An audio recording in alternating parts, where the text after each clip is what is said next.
How many discounts does USAA Auto Insurance offer? Too many to say here. Multi-vehicle discount, safe driver discount, new vehicle discount, storage discount, legacy. How many discounts will you stack up? Tap the banner or visit USAA.com/auto discounts. Restrictions apply. LifeLock, how can I help? The IRS said I filed my return, But I haven't. 1 in 4 tax-paying Americans has paid the price of identity fraud. What do I do? My refund, though. I'm freaking out. Don't worry, I can fix this. LifeLock fixes identity theft guaranteed and gets your money back with up to $3 million in coverage. I'm so relieved. No problem. I'll be with you every step of the way. 1 in 4 was a fraud-paying American. Not anymore. Save up to 40% your first year. Visit LifeLock.com/podcast. Terms apply.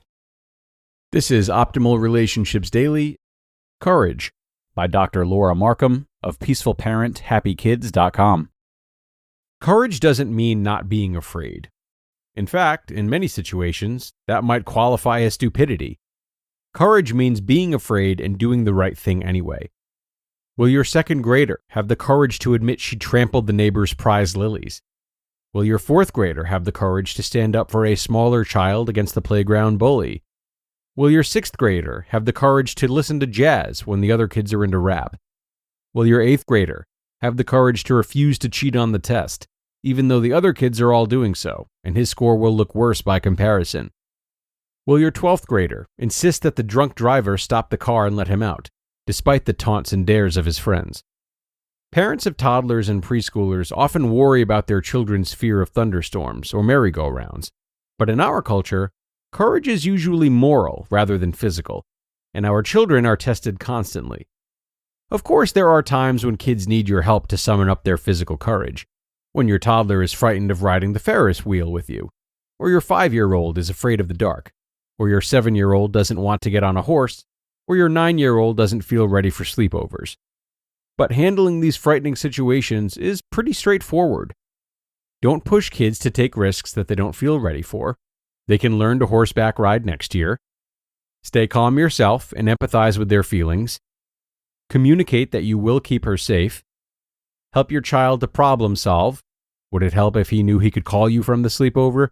Could he start getting to know the horse at first by grooming it rather than climbing up into the saddle? And encourage your child to turn his fear into excitement. Scientists and thrill seekers tell us that they're related. Moral courage is more complicated. Luckily, it isn't something we're born with. Courage is something we can develop, cultivate, learn how to summon up by trial and error, by facing scary situations, choosing what's right, and finding out it works. Moral courage.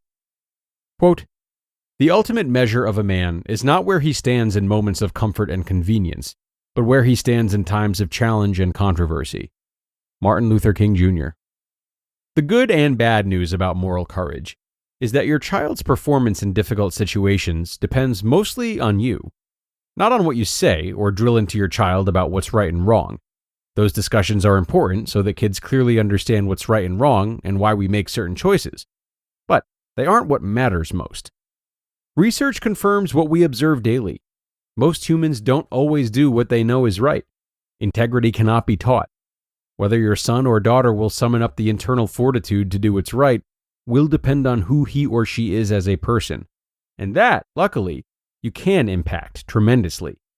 In fact, this little test about you can accurately predict your child's behavior.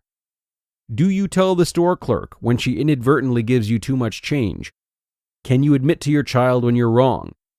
Do you speak to the baseball coach and tell him that the boy on the bench, the one you don't know who flubbed his last play, needs a chance to play at least a little in every game? Do you make it safe for your child to admit to you when she makes a mistake, even a big one? Or does she feel she needs to lie to you ever? Do you support your child when she thinks an adult is wrong and help her to make her case? What do you do when you discover your child took the Game Boy from the dentist's office? Do you yourself ever take a magazine that you like? Do you ever take pens, pads, or other supplies from work? Do you tell your boss when you think she's asking you to do something that borders on unethical? Do you ever lie about your child's age to get the lower admission price? Do you regularly give some portion of your income to charity? Is it hard to believe that this test can predict your child's behavior? Researchers confirm that children learn what we do, not what we say. So the first part of helping your child to develop moral courage is to develop your own. The second, of course, is paying attention to all the teachable moments. And the third is remembering that kids develop courage along with maturity over time. Don't take it too hard when your child doesn't display the courage you'd like. Just having a parent who thinks about these things is taking her in the right direction. Give her time. Quote, "Courage is not the absence of fear, but rather the judgment that something else is more important than fear." Ambrose Redmoon. You just listened to the post titled Courage by Dr. Laura Markham of peacefulparenthappykids.com. Hey, it's Justin from Optimal Living Daily. Before we start, I want to share a super powerful practice I use called NSDR, or non-sleep deep rest. In just about 10 minutes or so, this yoga nidra practice leaves you feeling as refreshed as after a nap without actually sleeping. Experience it for yourself on our guided podcast. Search NSDR and look for the one from Optimal Living Daily. And thanks so much to Dr. Laura for this one. I'm not sure any of us was expecting a test today, certainly not such an exposing one, but those happen sometimes. But really, I love that she ran those questions by us, because whether it comes to parenting our children or parenting ourselves, which of course is a prerequisite for parenting our children, we're best able to create healthy lives when we take full responsibility. And responsibility can be easy to deflect if things are getting hard around us. The more stressors we currently have in our lives, the more tempted we can be to remove ourselves from responsibility. We can make the mistake of thinking that responsibility will only come with more stress and disappointment. But what we don't realize is that it actually comes with more empowerment. It holds us accountable and forces us to make better decisions of ourselves. And in this case, these decisions affect how our children are being raised. Remember that you are on the same team as your child.